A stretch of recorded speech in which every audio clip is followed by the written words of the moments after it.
भारत में राष्ट्रपति का जो पद है वो बहुत ही गरिमामय पद है और देश के भीतर या देश के बाहर जो भी कार्य किए जाते हैं वो राष्ट्रपति के नाम से ही संपन्न होते हैं। राष्ट्रपति भारत का प्रथम नागरिक होता है, लेकिन बात जब अमेरिकी राष्ट्रपति के साथ तुलना की जाती है तो अमेरिकी राष्ट्रपति के साथ भारत के राष्ट्रपति की तुलना ना करके भारत के प्रधानमंत्री की तुलना की जाती है। ऐसा क्यों? आज इसी को हम समझने का प्रयास करेंगे और समझेंगे कि भारत के राष्ट्रपति की शक्तियां क्या क्या होती हैं। नमस्कार, मैं हूं प्रभात शंकर कुमार और आप देख रहे हैं ज्ञानी जी एकेडमी के ऑफिशियल चैनल को। चलिए शुरू करते हैं। तो राष्ट्रपति की जो शक्ति है उसे 7 भागों में मोटे तौर पर बांटा जा सकता है या उसकी कुल शक्तियों को 7 खंडों में विभाजित किया जा सकता है, जिसमें विधायी शक्ति, कार्यपालक शक्ति, न्यायपालक शक्ति, सैन्य शक्ति, कूटनीतिक शक्ति, आपातकालीन शक्ति और वित्तीय शक्ति है। हालांकि ये देखिए, जो इमरजेंसी पावर है वो एक प्रकार से लेजिस्लेटिव का ही अंग है, लेकिन उसको अलग करके बताया जाता है।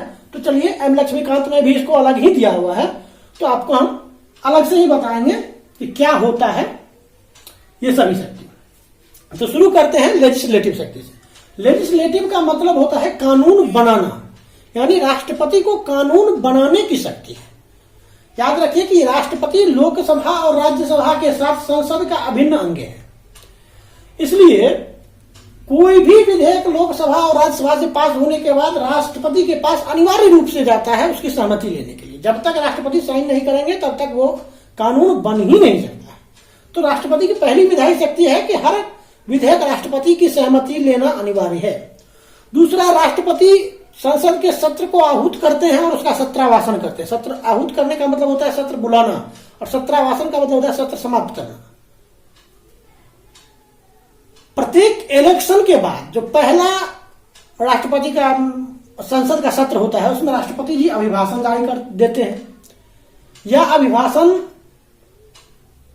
प्रत्येक साल के पहले सत्र में, बजट सत्र जो होता है उसमें राष्ट्रपति जी अभिभाषण देते हैं।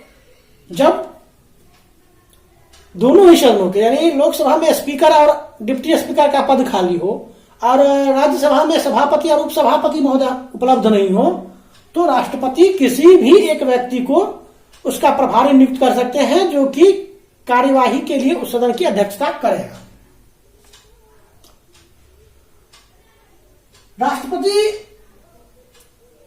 को एक बहुत महत्वपूर्ण शक्ति प्राप्त है अनुच्छेद 123 के अधीन, जिसको अध्यादेश जारी करने की शक्ति कहा गया है, यानी ऑर्डिनेंस जारी करने की शक्ति। जब संसद का सत्र नहीं चल रहा होता है और सरकार को ऐसा लगता है कि किसी बिंदु पर कानून बनाने, किसी मुद्दे पर कानून बनाने की जरूरत है, तो राष्ट्रपति अध्यादेश जारी करते हैं। अध्यादेश का वही महत्व होता है, उतना ही उसकी शक्ति होती है जितनी कि संसद से पारित कानून की होती है। शर्त केवल ये एक अस्थायी कानून होता है। शर्त यह है कि जैसे ही संसद का सत्र चलने लगे तो संसद के सत्र चालू होने से 6 सप्ताह के भीतर, 6 वीक के भीतर संसद की अनुमति ले ली जानी चाहिए। याद रखिए कि दोनों सदन, मान लीजिए लोकसभा और राज्यसभा, दोनों अलग अलग तारीख पर चालू होते हैं या दोनों अलग अलग तारीख से दोनों का सत्र प्रारंभ होता है, तो बाद में जो जिस सदन का शुरू होता है उस वहां से 1.5 महीने जोड़ा जाता है, यानी 6 वीक। मान लीजिए कि लोकसभा की कार्रवाई 16 को प्रारंभ हुई और राज्यसभा की 18 को प्रारंभ हुई, तो यहां 18 तारीख से जो है सो जोड़ी जाएगी 6 वीक। इसके अतिरिक्त वो राज्यसभा में विभिन्न क्षेत्रों के जो विशेषज्ञ होते हैं उसके 12 सदस्यों की नियुक्ति करते हैं। चुनाव आयोग की सहायता से अगर चुनाव में किसी प्रकार के मामले में किसी व्यक्ति की निरर्हता का प्रश्न उठता है किसी सदस्य के, तो राष्ट्रपति ही चुनाव आयोग के मतलब सलाह से निर्णय करते हैं कि ये व्यक्ति संसद का सदस्य रहने योग्य है या नहीं है। कुछ विधेयक हैं जो केवल राष्ट्रपति की पूर्वानुमति से ही प्रस्तुत किए जा सकते हैं, जैसे धन विधेयक या राज्य की जो सीमा में परिवर्तन है, नए राज्यों के गठन का जो विधेयक है, वो राष्ट्रपति की अनुमति से ही प्रस्तुत किए जाते हैं सदन में। आर्टिकल 111 को भी ध्यान रखिए। आर्टिकल 111 राष्ट्रपति पर किसी प्रकार का अंकुश नहीं है वो कि किसी विधेयक पर कितने दिनों के भीतर उसको सहमति दे देनी है। तो राष्ट्रपति के पास जब कोई विधेयक जाता है तो वो उस पर अपनी सहमति दे भी सकता है, नहीं भी दे सकता है, या फिर उसे पुनर्विचार के लिए मंत्रिपरिषद के पास लौटा सकता है, यानी सदन के पास। अगर उसके बाद भी सदन या संसद उसी रूप में उसे पारित करके भेज देती है तो राष्ट्रपति बाध्य है उस पर अपनी सहमति देने के लिए। जब गवर्नर किसी भी मुद्दे के, किसी भी स्टेट असेंबली द्वारा पास किए गए किसी भी विधेयक को राष्ट्रपति के विचार के लिए आरक्षित रख लेता है तो उस पर भी राष्ट्रपति के समक्ष यही 3 विकल्प होते हैं कि या तो उस पर सहमति दे दे राष्ट्रपति, या नहीं दे, या फिर उसे स्टेट असेंबली के पास फिर से विचार करने के लिए भेजे कि आप जो पास करके हमारे पास भेजे हैं उसको थोड़ा विचार कीजिए। और स्टेट असेंबली अगर उसी रूप में उसको फिर से भेज देती है तो राष्ट्रपति सहमति देने के लिए बाध्य नहीं है, वो फिर भी रोक सकता है ना। तो यहां जो संसद के संदर्भ में है वो स्टेट असेंबली के संदर्भ में नहीं हो रहा है। उसके अतिरिक्त कई भारत में केंद्र शासित प्रदेश है जिसका शासन राष्ट्रपति अपने प्रतिनिधियों के माध्यम से स्वयं चलाते हैं, उसके लिए कानून बनाने की शक्ति राष्ट्रपति को दी गई है। कुछ महत्वपूर्ण पद हैं जैसे कि कंप्ट्रोलर ऑडिटर जनरल, SC/ST आयोग है, राजभाषा आयोग है, इस सभी की नियुक्ति राष्ट्रपति ही करते हैं। इस सभी की रिपोर्ट को राष्ट्रपति ही सदन के पटल पर रखवाते हैं। तो ये लेजिस्लेटिव पावर था। अब चलिए एग्जीक्यूटिव पावर या कार्यपालक शक्ति। कार्यपालक शक्ति का मतलब होता है कानून को लागू करने की शक्ति। तो जैसा कि मैंने वीडियो के प्रारंभ में ही आपको बताया था कि देश के भीतर या देश के बाहर जितने भी कार्यपालक आदेश जारी किए जाते हैं वो राष्ट्रपति के नाम से ही किए जाते हैं।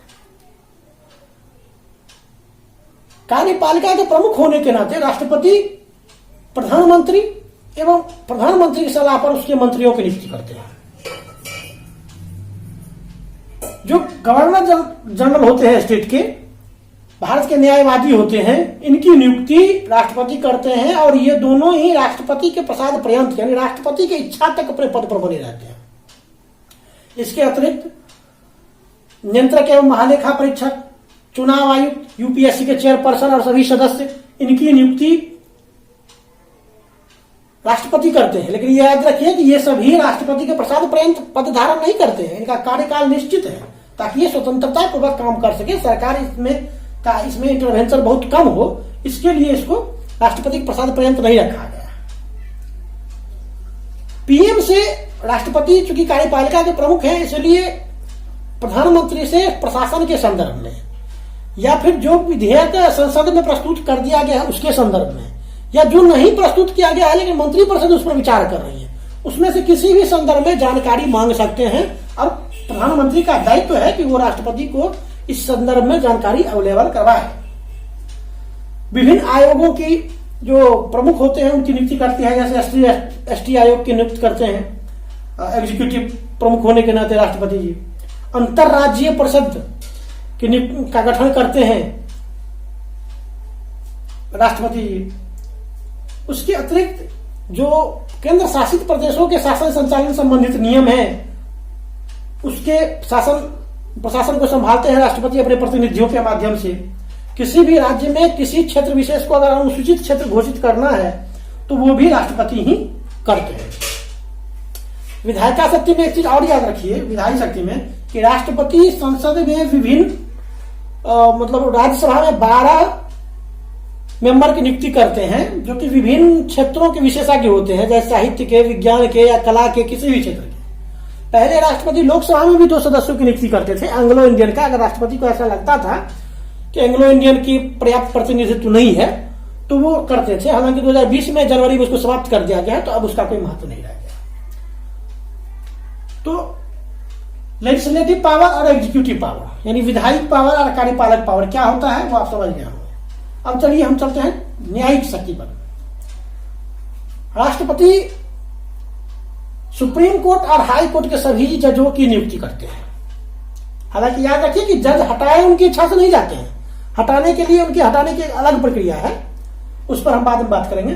अभी इतना समझ लीजिए कि हाई कोर्ट और सुप्रीम कोर्ट के जजों की नियुक्ति राष्ट्रपति करते हैं। आर्टिकल 143 के अधीन जो सलाहकारी अधिकारिता है कि हाई कोर्ट से किसी भी हाई कोर्ट नहीं, सुप्रीम कोर्ट से किसी भी मुद्दे पर राष्ट्रपति सलाह मांग सकते हैं। किसी भी कानूनी मुद्दे पर। हाँ, राष्ट्रपति के पास एक और शक्ति है, वो किसी भी सजा का कम कर सकता है, समाप्त कर सकता है, परिहार, लघुकरण या क्षमा कुछ भी कर सकता है।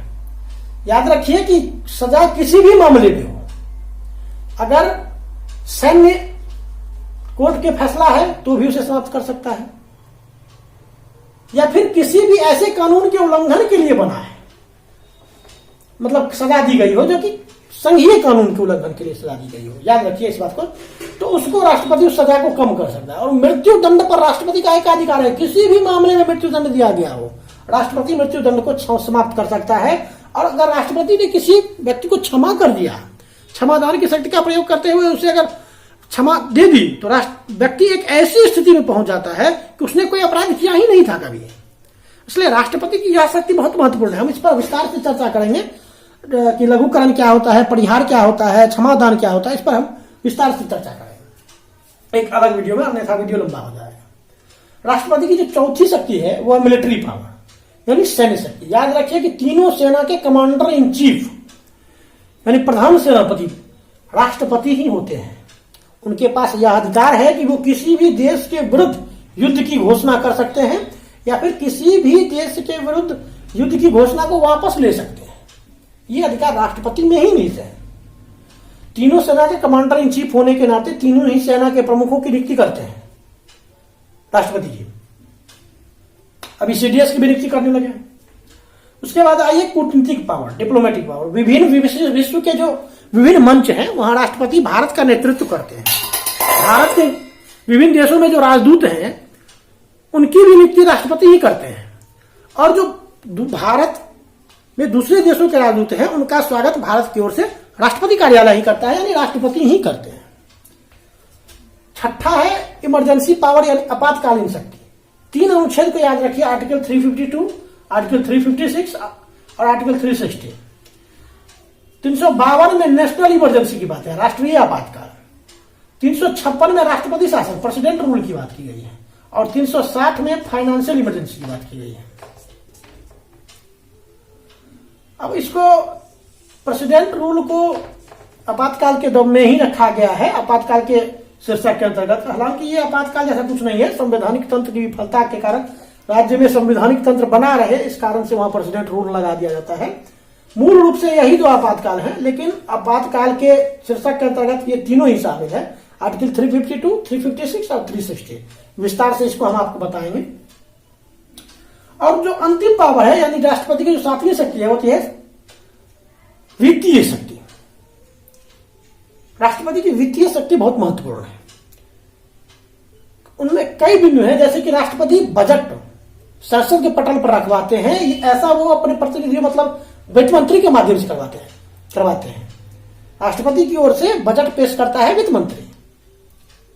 मनी बिल यानी कि जिसको धन विधेयक कहा जाता है, बहुत ही महत्वपूर्ण है धन विधेयक, क्योंकि धन विधेयक अगर पास नहीं हो पाता है लोकसभा से तो सरकार गिर जाती है। इस बात को ध्यान में रखिए।